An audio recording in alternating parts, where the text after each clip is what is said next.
नमस्ते बच्चों। पिछली कक्षा में हमने अध्ययन किया त्वरण के प्रकारों के बारे में। आज हम अध्ययन करेंगे गति का समीकरण। तो हम जानते हैं गति का 3 समीकरण होता है, और अर्थात जब कोई वस्तु एक समान त्वरित गति करती है तो वस्तु की स्थिति,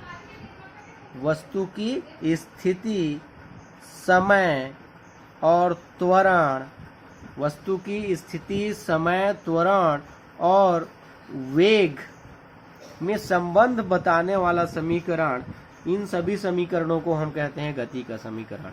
जब कोई वस्तु एक समान त्वरित गति करती है तो वस्तु की स्थिति अर्थात विस्थापन, समय, त्वरण और वेग में जो संबंध बताता है उन समीकरणों को हम कहते हैं गति का समीकरण।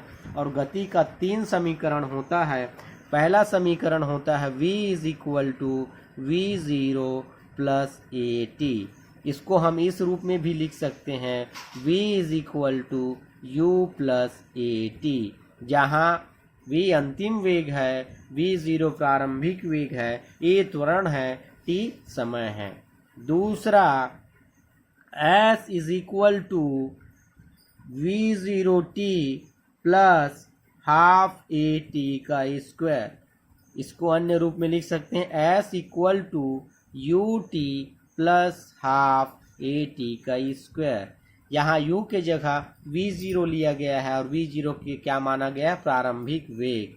अगला है v² = v0² + 2as, अर्थात अन्य दूसरे रूप में इसको हम लिख सकते हैं v² = u² + 2as। तो ये है गति का 3 समीकरण। तो आइए देखते हैं इन समीकरणों की उत्पत्ति कैसे की जाती है। तो सबसे पहले मैंने बताया v क्या है, यहाँ पे अंतिम वेग है, अंतिम वेग। v0 क्या है? प्रारंभिक वेग। तो किससे प्रदर्शित करते हैं यह जान लेना जरूरी है समीकरणों को हल करने से पहले।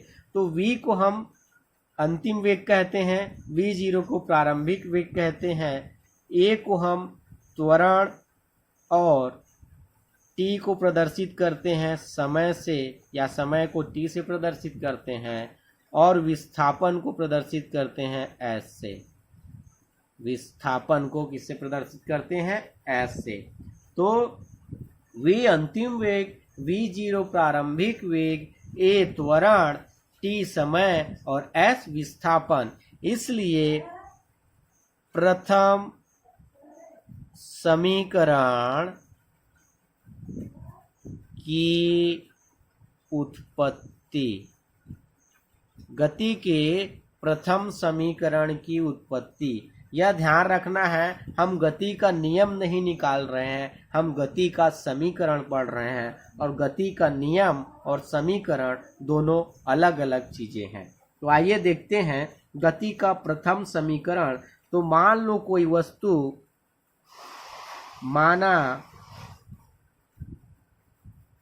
कोई वस्तु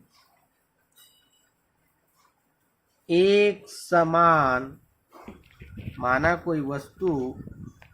समान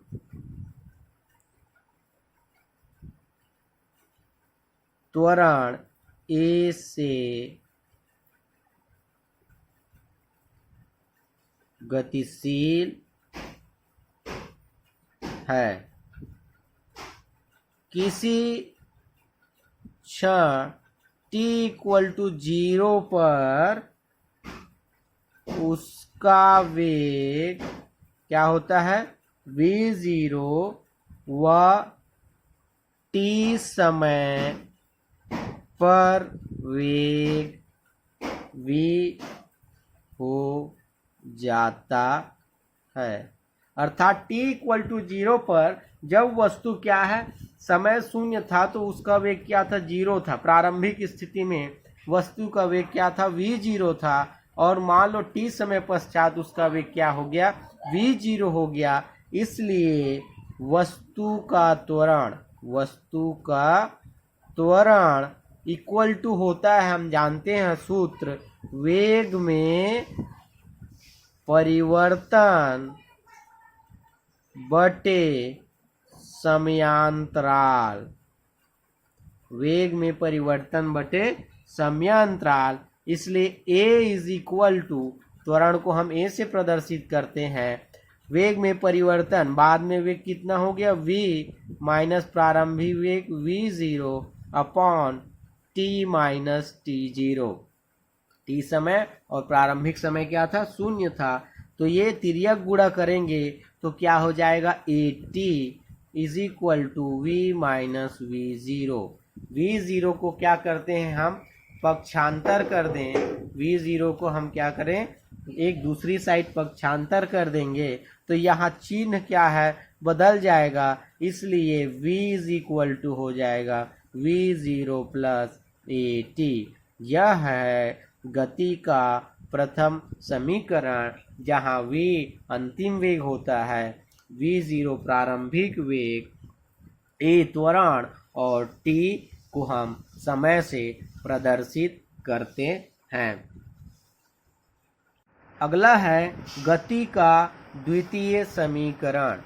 गति का द्वितीय समीकरण की उत्पत्ति आइए देखते हैं किस प्रकार से की जाती है। दूसरा, गति का द्वितीय समीकरण। मान लो, माना कोई वस्तु, जब एक समान त्वरित गति के कारण हम अध्ययन कर रहे हैं, इसलिए उसका त्वरण का मान नियत होगा, इसलिए प्रत्येक बार हम मान लेंगे, माना कोई वस्तु एक समान त्वरण a से गतिशील है। कोई वस्तु है, वह एक समान त्वरण a से गतिशील है,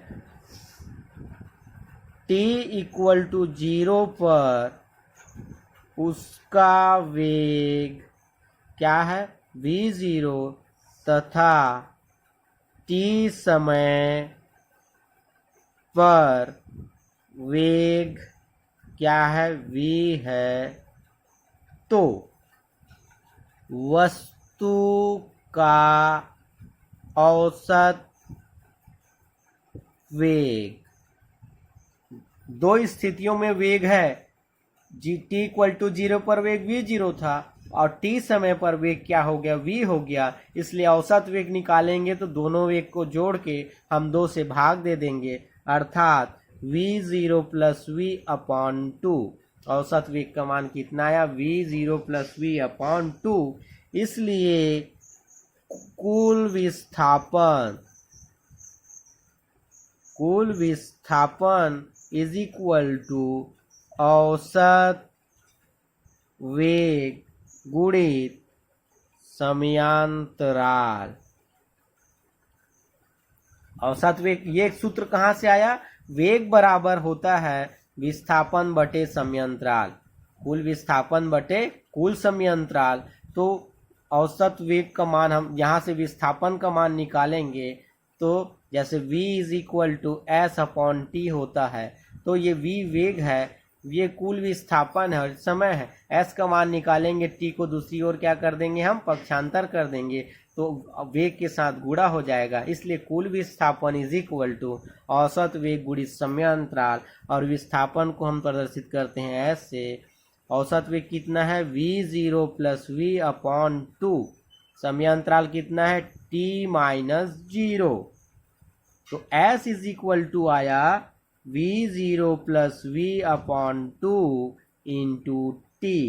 ये हो गया समीकरण नंबर 2। परंतु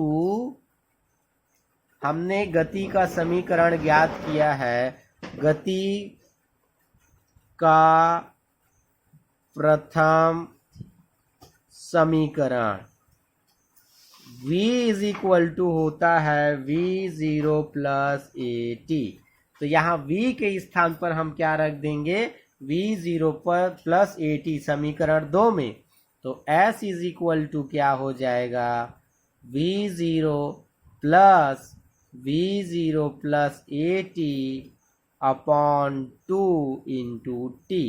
v0 और v0 क्या हो गया, 2v0 हो गया। तो s is equal to 2v0 plus at upon 2 into t का अंदर गुणा करेंगे तो s is equal to 2v0t plus at का स्क्वायर अपॉन टी। क्या किए, t का हमने अंदर गुणा किया तो दोनों पदों के साथ t का गुणा होगा, तो यहाँ से 2v0t प्लस at का स्क्वायर। अब हम जो लघुत्तम कॉमन है दो उसको अलग अलग किए तो s इज इक्वल टू हो जाएगा 2v0t अपॉन 2 प्लस 1/2 at का स्क्वायर। 2 से 2 कट जाएगा तो हमारा मान आएगा s is equal to v0t plus half at का स्क्वायर। यही है गति का द्वितीय समीकरण, जिसे विस्थापन समीकरण भी कहा जाता है।